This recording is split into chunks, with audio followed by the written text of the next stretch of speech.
Ang 18 kabanata ng Gawa ng mga Apostol. Pagkatapos ng mga bagay na ito'y umalis siya sa Atenas at napasa Corinto. At nasumpungan niya ang isang Hudyo na nagngangalang Aquila, isang lalaking tubo sa Ponto, na hindi pa nalalaong nanggagaling sa Italia, kasama ni Priscilla na kanyang asawa, sapagkat ipinag-utos ni Claudio na ang lahat ng mga Hudyo ay magsialis sa Roma, at siya'y lumapit sa kanila. At sapagkat ang hanap buhay niya'y gaya rin ng kanila, ay nakipanuluyan siya sa kanila, at sila'y nagsigawa, sapagkat ang hanap buhay nila'y gumawa ng mga tolda. At siya'y nangangatwiran tuwing Sabat sa sinagoga, at hinihikayat ang mga Hudyo at ang mga Griego. Datapwat ng si Silas at si Timoteo ay magsilusong mula sa Macedonia, si Pablo ay napilitan sa pamamagitan ng salita na sinasaksihan sa mga Hudyo na si Jesus ang siyang Kristo. At nang sila'y magsitutol at magsipamusong, ay ipinagpag niya ang kanyang kasuotan at sa kanila'y sinabi, "Ang inyong dugo'y sumainyong sariling mga ulo. Ako'y malinis, buhat ngayoy paparoon ako sa mga hentil." At siya'y umalis doon, at pumasok sa bahay ng isang lalaking nagngangalang Tito Justo, na isang sumasamba sa Diyos, na ang bahay niya'y karugtong ng sinagoga. At si Crispo, ang pinuno sa sinagoga, ay nanampalataya sa Panginoon, pati ng buong sangbahayan niya, at marami sa mga taga-Korinto na sa pakikinig ay nagsisampalataya at pawang nangabautismuhan. At sinabi ng Panginoon kay Pablo ng gabi sa pangitain, "Huwag kang matakot, kundi magsalita ka, at huwag kang tumahimik.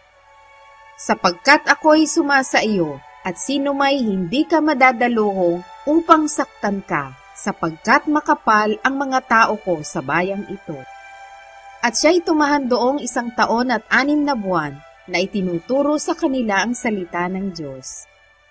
Datapwat ng si Galion ay prokonsul ng Akaya, ang mga Hudyo ay nangagkaisang mangagsitindig laban kay Pablo at siya'y dinala sa harapan ng hukuman. Na nagsasabi, hinihikayat ng taong ito ang mga tao upang magsisamba sa Diyos laban sa kautusan. Datapwat ng bubukhina ni Pablo ang kanyang bibig, ay sinabi ni Galion sa mga Hudyo, "Kung ito'y tunay na masamang gawa o mabigat na kasalanan, o mga Hudyo, may matuwid na tiisin ko kayo. Datapwat kung mga pagtatalo tungkol sa mga salita at mga pangalan at sa inyong sariling kautusan, kayo sa inyong sarili na ang bahala noon. Ayaw kong maging hukom sa mga bagay na ito." At sila'y pinalayas niya sa hukuman. At hinawakan nilang lahat si Sostenes na pinuno sa sinagoga, at siya'y hinampa sa harapan ng hukuman, at hindi man lamang pinansin ni Galion ang mga bagay na ito. At si Pablo, pagkatapos na makatira na roong maraming araw, ay nagpaalam sa mga kapatid, at buhat dooy lumayag na patungo sa Syria, at kasama niya si Priscilla at si Aquila, na inahit niya ang kanyang buhok sa Cencrea, sapagkat siya'y may panata. At sila'y nagsidating sa Efeso, at sila'y iniwan niya doon, datapwat pumasok siya sa sinagoga, at nangatwiran sa mga Hudyo. At nang siya'y pamanhikan nila na tumigil pa roon ng ilang panahon, ay hindi siya pumayag. Kundi, nang siya'y nagpaalam sa kanila at nagsabi, "Babalik uli ako sa inyo kung loobin ng Diyos," siya'y naglayag buhat sa Efeso. At nang makalunsad na siya sa Cesarea, ay siya'y umahon at bumati sa iglesia at lumusong sa Antioquia. At nang makagugol na siya roon ng ilang panahon, ay umalis siya at tinahak ang lupain ng Galacia at Phrygia na sunod-sunod na pinagtitibay ang lahat ng mga alagad. Ngayon, ang isang Hudyo na nagngangalang Apolos, na isang Alejandrino sa lahi at taong marikit mangusap, ay dumating sa Efeso, at siya'y makapangyarihan ukol sa mga kasulatan.